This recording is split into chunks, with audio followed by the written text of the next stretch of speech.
ಒಂದು ಓದಿಲ್ಲ ಅಂತಂದ್ರೆ ನನಗೆ ಹೇಳ್ಬಿಟ್ರೆ ನಾನು ಟಿ ಸಿ ಕೊಟ್ಟು ಕಳಿಸ್ಬಿಡ್ತೀನಿ. SSLC ಡೈರೆಕ್ಟ್ ಕಳಿಸ್ತಿಲ್ಲ ಅಂದರೆ ಇನ್ನೇನು ಬೇಕಾಗಿಲ್ಲ ನಮಗೆ. ಓದ್ತೇ ನಿನ್ನ ಮೇಲೆ ಮುಂಬೈಗಳು ಓದ್ತಿರ್ತಾರೆ. ಪ್ರತಿದಿನ ಬೆಳಿಗ್ಗೆ 5 ಗಂಟೆಗೆ ಎದ್ದೇಳಬೇಕು, 8 ಗಂಟೆವರೆಗೆ ಓದಬೇಕು, ಮತ್ತು ಸಾಯಂಕಾಲ ಮನೆಗೆ ಹೋಗಿ 6 ಗಂಟೆಯಿಂದ ಮತ್ತೆ ರಾತ್ರಿ 9 ಗಂಟೆವರೆಗೆ ಓದಬೇಕು. ಓದ್ತೇ ಇಲ್ಲ? ಓದ್ತೀಯಾ? ನಿಮ್ಮ ಮುಂದೆ ಓದ್ತೀರ? ಮೊಬೈಲ್ ಬಳಸ್ತಾರೆ ನಮ್ಮ ಒಳ್ಳೇದ.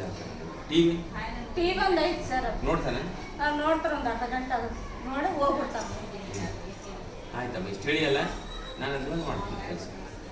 ಎಲ್ಲ ಮೇಲೆ ಸ್ವಲ್ಪ ಕಣ್ಣು ಇಟ್ಕೊಂಡಿರಿ ಸರ್. ಯಾಕಂದ್ರೆ ಇದು ಬಾಗ್ಲೇ ಚಿಲ್ಸ ಆಗುತ್ತಾನೆ ಮನುಷ್ಯ.